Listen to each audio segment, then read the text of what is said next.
Welcome,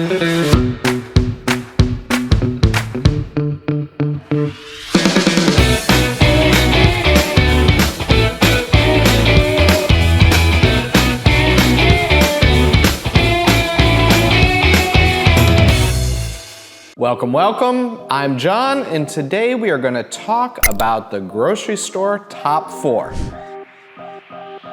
So most of you will do your grocery shopping and pick up a bottle or 2 of wine. And today we're going to talk about the top 4 selling wines in America.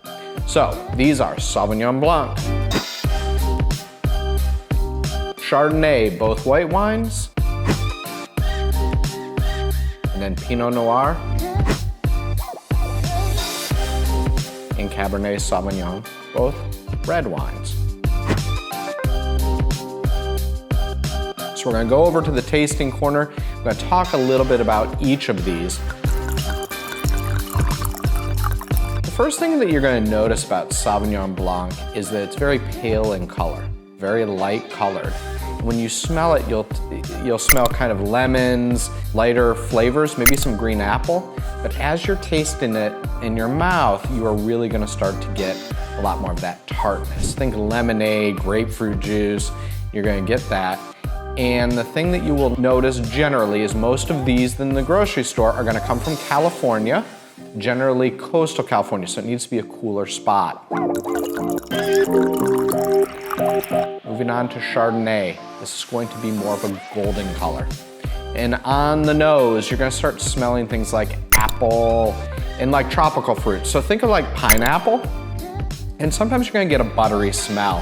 Now this is going to vary, and it's based on whether or not it was placed in oak barrels. So that oak barrel gives it that buttery kind of feel to it. You're gonna have this with a chicken or creamy pasta.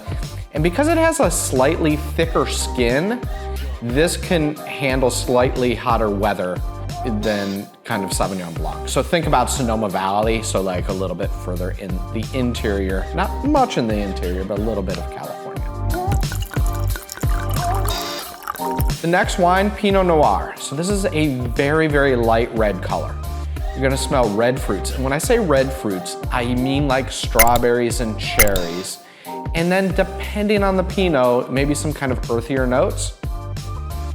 So it's light, medium bodied in the mouth, and it's not gonna dry out your mouth like too much because these tannins are softer because the skins themselves are thinner. This will go with salmon or chicken or pork or mushrooms. It's just a really good wine that'll go with a lot of different foods. And many of these are made in Oregon, but also some in California. Next, you kind of have the big prize winner, which is Cabernet Sauvignon. So this is a deep, rich color. We call it garnet, but you're gonna call it dark wine color. And then I say we smell something we call black fruits. And so a black fruit is like a black currant because that isn't like a really actually common fruit. It's to describe that super wine smell, right? Everybody knows this kind of Cabernet Sauvignon distinctive smell. It's a berry smell. Now, Cabernet has a lot of tannins, and so it's gonna dry your mouth out like drinking a tea or something like that. And it works really well with steaks and hearty foods. And these wines are going to come from hotter weather places like Napa Valley in California. All right, some basics about reading these labels. So the reason why these wines will tend to be on the cheaper side is because they'll come from regions instead of specific vineyards, and sometimes from kind of entire states. So you might see an exact location like on this Han that says California. So this Han Pinot is from California generally. That means they could have sourced their fruit from anywhere in California.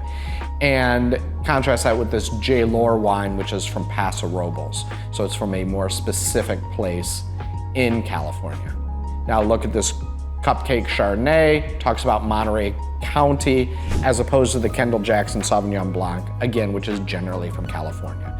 And so that will be a general descriptor. Now remember, while all these wines today are $10 to $20 wines, this is usually the sweet spot. It used to be, by the way, that it was like $7 to $10 or $12, so that's inflation for you. So like $10 to $20 is what you should be spending, and all these wines fit into that category. The next thing we're looking at is the date. Now, US wines are almost always vintage. In other words, there's going to be a year on it. You don't want a wine that is too old from the grocery store, right? Amongst other things, it's the way that these wines are handled. But almost always you're gonna see the last few years, right? One of the last few years, they'll be on the vintage from a wine from the grocery store. Now, cork or screw top. It really depends on the occasion or the party, but it actually has nothing to do with quality. We'll do a longer video on what it is that a cork does and what it is that a screw top does, but they're both great enclosures. Frankly, there's a lot of reasons to prefer a screw top, but sometimes you want to open it up, so it makes a difference. And then finally, what are you looking for when you're shopping in there? You're looking for some variety. So it's not a terrible idea to have 1 or 2 bottles of each of these wines. And what's really important, especially now, is for you to be tasting them against each other. So the Sauvignon Blanc against the Chardonnay, the Pinot Noir against the Cabernet. Because these make up 2/3 of the wines that are being sold in America now, it really is important that you're very used to what these kind of feel like. So there you go. These are the basic wines. I call it the grocery store top 4.